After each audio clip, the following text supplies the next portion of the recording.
morning, everyone. Boy, fall, state fair, balloon fiesta. I love New Mexico. Green chili smells in the air when you go to the grocery store, making you think of Christmas trees, green and red, and Christmas, soul, tamales. In my family, I grew up with spaghetti being on the table every meal. It didn't matter if you were having brunch, lunch, dinner. They frowned upon the spaghetti for breakfast because you were supposed to eat a little better. Not you didn't need the pasta in the morning, but we ate it. But that's okay.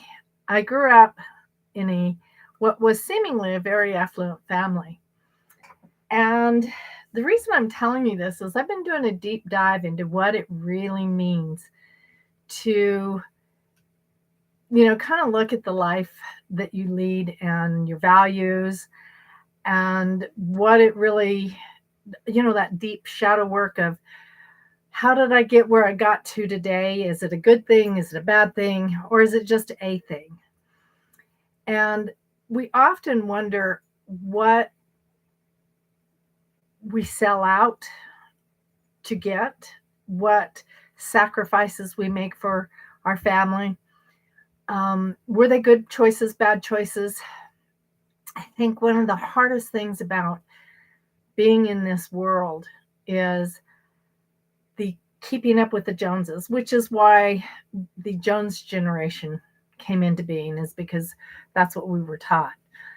I grew up with the idea I was just a little kid that parents got divorced at a young age, and a lot of parents didn't want their kids hanging out with me because I was raised in the hotel that many people were seen partying in. And some of the kids' parents would come in and not with their spouse, or they didn't leave with their spouse. And I saw it. And they, of course, didn't want their children associating with me. So it was kind of I don't want to say a low point in my life. It was an interesting point. It really, the way I grew up was very eclectic. I know it would scar a lot of people, and it probably scarred me, but that's not what stood out to me. I think what really stood out to me was how do we deal with the fact that money equates with power, with integrity, and why we think that having money is making us acceptable. Why do we go through this consciousness of it doesn't matter if you're a good person or a bad person, if you're a person, as long as you have money. And I really kind of have to resent that because some of the best people that I've known in this world have been people that were less than affluent. They weren't seen as being the most morally integrous people. I'm going to put it that way because I don't know how else to say it. Some were outright scum-sucking bottom feeders. And that's okay. We get where we are. We incarnate for those lessons, for those reasons. And right now, a lot of people are living in fear. What is going to happen to them? How life is going to change for them? I could not believe that a pound of hamburger was almost $10. I mean, I grew up when I thought $1.35 for a pound when I was buying hamburger for my kids was pretty spendy. And when it got to $2.35, I was horrified. I was like, how am I going to feed my kids? So I guess it's all in perspective. But I have to wonder, where are our thoughts? And this idea that money makes us better than or gives us more than, and because we have our designer bags, we have our designer shoes, and I'm not talking just women. I have seen more men sell out for money, and look what I have. They have the nice new car every 3 years so that they don't get to that 5 year. They have to provide the house. Their wife or significant other has to dress just a certain way. And I really think it boils down to addiction to money and equating money with fame, fortune, and power. And television shows are addiction to Teen Beat magazine when you were a kid or whatever it is now. Um, whether it be influencer, TikTok fame, it's all bullshit.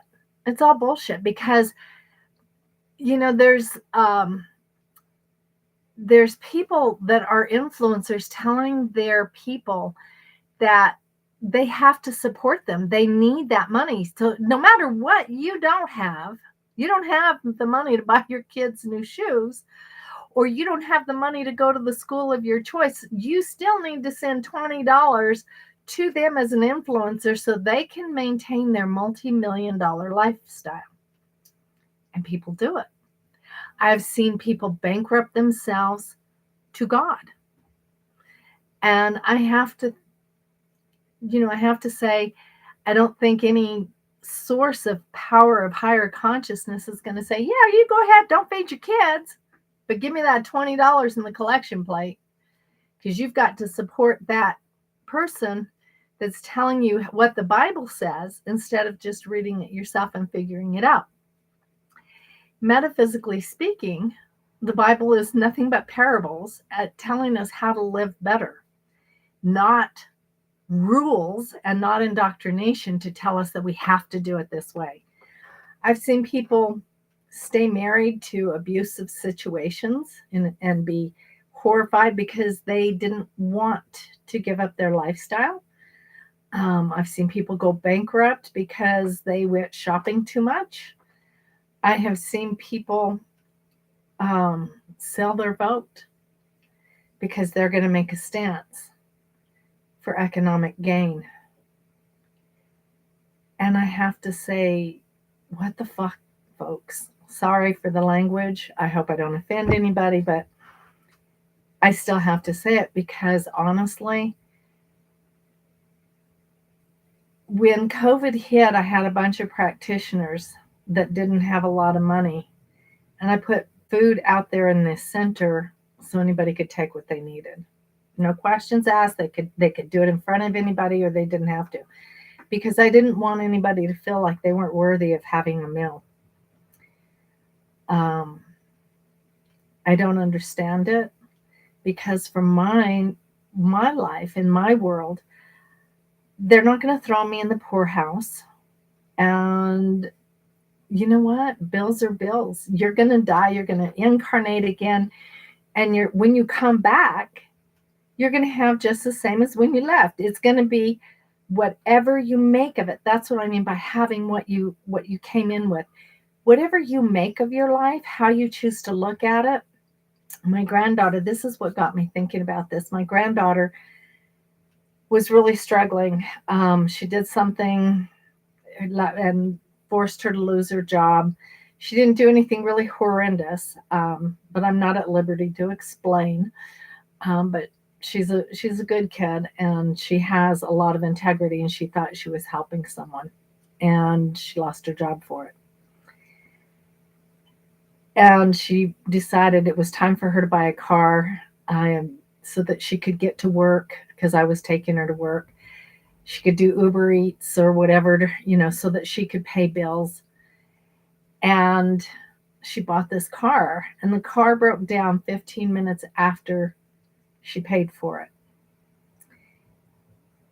I was frustrated.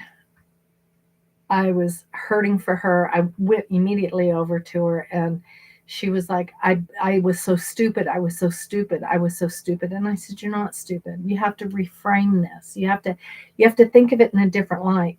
Maybe because it's the water pump, the way she described what happened. I'm 99.9% sure at that point it was the water pump. Called her dad's best friend. And of course, Lance isn't here to help her. So I called his best friend, who's a mechanic. And I said, Jeremy, help me. Please help. Help me help Cheyenne. So he is. He bent over backwards to do what he needs to do. And he's such a great guy for that. Absolutely love him. Not charging her, nothing, just doing it because, he said he missed a few birthdays for her. And I said, honey, why don't you look at it that you got a $5,000 car for $1,800, and so you're out and a little inconvenienced. So to make matters worse, she didn't have a driver's license yet, which is why we went down yesterday to go in and go into the motor vehicle, MVD Express, and to buy she had to pay for a test because she doesn't have her license yet. She's 19, doesn't have her license. They have to do a DUI test. I don't know. Anyway, so she gets in there and she said, I forgot my debit card. And I said, oh my God, honey, we're in trouble because my card got skimmed somewhere. The bank canceled my debit card. I didn't have a credit card on me. I think I had $40 in cash on me, and she had $4. We were short $2, so I go running out to the car like I did when I was 16, digging for change, trying to make that, get a Coke for the change, whatever it was. I'm digging for quarters to pay for the test so she can get her license. So we go in there, she does her test, but we don't have the cash to pay for because I have no debit card, I have no credit card. So I said, well, you know what? Let's just go to the house. We're going to look up, we'll make an appointment with the DMV because it's much cheaper. Don't go to MVD Express. Go to DMV. They make appointments too. You're not sitting there for hours. Don't be silly. And you're going to save a few bucks, right? So I go in there. I looked at my driver's license, and my driver's license was expired too. August is a really rough month for me. Everybody knows it. Everybody knows to stay away from me. So I had to come up with, I used the credit card, right? I used the credit card and I go in and make us an appointment so we can get our driver's licenses together, grandmother, granddaughter. And this morning I woke up and guess what? Because my my debit card had been canceled, my insurance payment didn't go through for the car. So I'm like, what the hell's going on here? And all I can do is laugh because honestly, I know people that this would so horrify them going out digging for change in the car. And I'm thinking, you know what? What is this about money that we make it so important that we will throw each other under the bus? We will stick with abuse. We will take on every ounce of cluster just so we can be seen as okay. Because that's like making sure the outside of your house, the yard and everything's painted and cleaned and groomed so that inside they don't know what a freaking mess it is. I knew a woman who actually had a house, beautiful home, but she had no furniture. They were sleeping on the floor because she wanted to make sure people thought she had money. You have your children sleep on the floor because you want people to think you have money. What are we doing spiritually, folks? Is this some kind of higher consciousness BS? Are we willing to throw people under the bus?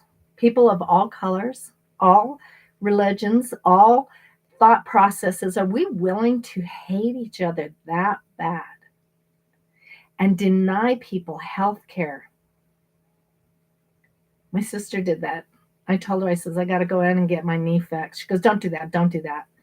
I said, why not? I said, I want to continue walking. She goes, well, I have bad knees. And I said, and she says, but I'm not going to have surgery. I said, but you're in a wheelchair. Why do I want to be in a wheelchair? I said, besides, before they change the insurance, I'm going to make sure I get my knee fixed because I may not have health care next month or next year or whenever. And she said, this is the day after my son died. This is when she called up to say to me, I'm sorry that your son died. And I said, I'm worried about losing my health care. And she said, well, I guess you better move to a different state. because my health care is, I get help with it subsidized. Um, Anybody on Marketplace can get subsidized, just saying. But we're changing that, right? Medicare, Advantage plans, all of that's changing. But she said this after my son died because he didn't have health care, because he had to choose between his daughter paying child support and health care. And I can't help but be disgusted by where we've come in a country, where we've come as our neighbors, where we've come in this world to make money so important that we will screw somebody over. We will deny them access to our life. I'm not talking about to our healthcare system or to the hospital, to our life, because they're not good enough, because they don't have money. So we worry about those people that come over to our country that will do anything it takes to do the jobs we don't want to do. You know, we didn't used to have borders, and we didn't used to have fear, and we didn't used to be playing off on this fear factor. How do you expect to get to higher consciousness if you are constantly afraid that somebody might have more than you? That you might starve. You may not be able to have the house that you have. So you end up in an apartment. Big deal. You're still able to pay your bills. You're still able to feed your kids. And it doesn't change your moral values. Whether you live in an apartment, a mobile home. I live in a mobile home. I used to be ashamed of that because, and I learned this the hard way. Men thought that I was trailer park trash, which was really hysterical because I probably had more intelligence than most of them, and I had more civic minded duty, and I cared more about my neighborhood, and kids could come to my house and stay the night when their parents were raging, and that was okay, because you know what, that's what I lived in, is community. So we do this, and we don't understand that if we all just gave a little of our heart and moved out of that fear, abundance is yours. A lot of people go in and they're like, "Oh, Esther Hicks, affirmations," and she did. She knew her consciousness. She understood, but what she wasn't telling you was to get out of the fear. Oh, wait, she did. Same as I do. No difference. It's all about your perspective. You are already living somewhere else in another life at the same time, because there's no time in spirit. No time. You're already living somewhere else in another life where you have less than you do now, and you have even more than you do now. So it doesn't really matter, because you're not going to lose your sanity. You're not going to lose your heart centered, and you're not going to lose your level of consciousness because you don't have money. I teach people all the time. I've got the free class on radical forgiveness, which I'd love for people to sign up for September 17th, because I want you to move out of fear. I want you to move out of that harsh judgment about yourself, where you were somewhere, somebody told you you weren't good enough, you're not smart enough, you're not pretty enough. These things that we do are so powerful that they negate everything we stand for. And at the bottom line is that we want material things to make us feel better than we are. And I love the fact that y'all are commenting, and I greatly appreciate it. I can't see it from where I'm sitting, so I will respond afterward. But I just wanted to let you guys know that there is nothing that you have or don't have, that you are or don't do or do too much of, that you aren't loved, at least by me. Because I truly think everybody in this world, everyone is worth living. And I don't want to see this as Suicide Prevention Month. And I want you guys, I don't know anybody who committed suicide. Well, I do, from back in my day, but I don't want anybody to ever feel like they don't have a place to land or a place in somebody's heart, because you're in mine. If you're having troubles and you need help, there are ways, people, places, and things, even me, you can reach out to me. That's what I'm here for. It may not be the smoothest thing that's happening in the world today, but we will get through it. We got through Vietnam. We got through World War II. We got through the Korean War. We got through a lot of stuff. World War One, nobody ever talks about that one. Yeah. We got through many civilizations of many levels of consciousness, and it's time to dust off the seat of your pants, pull your boots up, shake out your hair, and walk on down the road saying, I am loved. I am love. I have unconditional love and trust in myself.